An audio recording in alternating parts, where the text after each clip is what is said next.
ലൂക്കായുടെ സുവിശേഷം 23-ാം അധ്യായം 34-ാം വാക്യം. യേശു പറഞ്ഞു, പിതാവേ, അവരോട് ക്ഷമിക്കണമേ, അവർ ചെയ്യുന്നത് എന്തെന്ന് അവർ അറിയുന്നില്ല.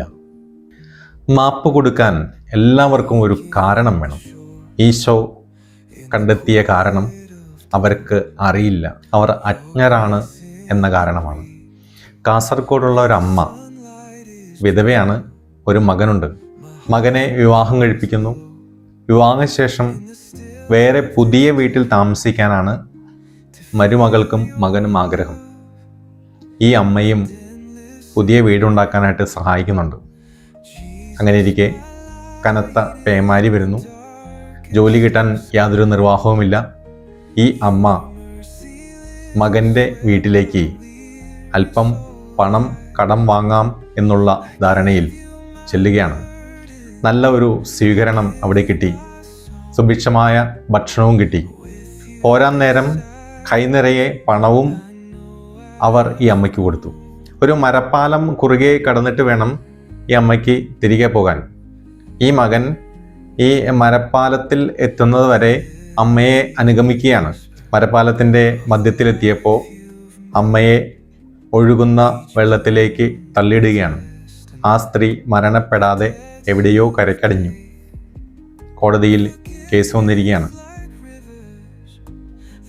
ജഡ്ജി അമ്മയോട് ചോദിക്കുന്നു, മകനാണോ ഇത് ചെയ്തത്? ആ സ്ത്രീ പറഞ്ഞു, എൻ്റെ മകനോ? അവൻ അങ്ങനെ ചെയ്യുമോ?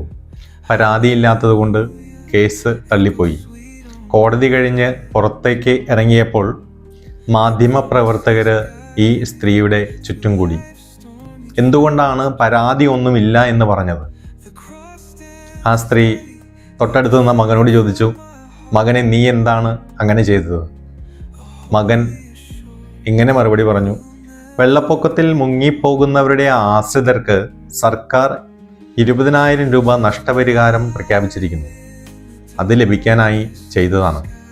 അമ്മ മാധ്യമങ്ങളോട് പറഞ്ഞു, കാര്യം മനസ്സിലായല്ലോ, കുറച്ച് രൂപയുടെ ആവശ്യമുണ്ടായിരുന്നു, അതുകൊണ്ട് അത് ചെയ്തു. എനിക്ക് പരാതിയൊന്നുമില്ല. കുരിശിൽ കയറേണ്ടി വരുന്ന ചില ആളുകൾ തങ്ങളുടെ ജന്മത്തെയും മാതാപിതാക്കന്മാരെയും തങ്ങളുടെ ജീവിതത്തെയും എല്ലാം ശപിച്ചുകൊണ്ടാണ് കുരിശിലോട്ട് കയറുന്നത്. അതുകൊണ്ട് അവരുടെ നാവ് അറുത്തുകൊണ്ടാണ് കുരിശിൽ തറയ്ക്കുന്നത്. കർത്താവായ യേശുക്രിസ്തുവിൻ്റെ മൊഴികൾ അതിൽ നിന്നും വ്യത്യസ്തമായിരുന്നു. അവൻ പറഞ്ഞു, പിതാവേ, ഇവർ ചെയ്യുന്നത് എന്താണെന്ന് ഇവരറിയുന്നില്ല, ഇവരോട് ക്ഷമിക്കണമേ. അങ്ങനെ നാവ് അറക്കാതെ കാത്ത് നിന്നിരുന്നവരുടെ നാവ് ഇറങ്ങിപ്പോയി. ഇത് കേട്ടിട്ട് ശതാധിപൻ വിളിച്ചു പറഞ്ഞു, ഈ മനുഷ്യൻ സത്യമായും നീതിമാനായി. ശത്രുവിന് മാപ്പ് കൊടുക്കാൻ പറ്റുന്ന യാതൊരു കാര്യവും അവിടെ ഇല്ലാതിരുന്നിട്ടും കർത്താവായ ഈശോ മിശിഹ മാപ്പ് കണ്ടെത്തി കൊടുക്കുകയാണ്. പിതാവേ, അവർ അജ്ഞരാണ്, അവരോട് ക്ഷമിക്കണമേ. നമുക്കും കാരണം കണ്ടെത്തി മാപ്പ് കൊടുക്കുന്നവരാകാം. ഇല്ലാത്ത കാരണം പോലും കണ്ടെത്തി മാപ്പ് കൊടുക്കുമ്പോൾ നാം ക്രൂശിതന് സദൃശരാകും. ഈ നോയമ്പ് കാലം പുണ്യം പുഷ്പിക്കട്ടെ. ദൈവം അനുഗ്രഹിക്കട്ടെ. ആമേൻ.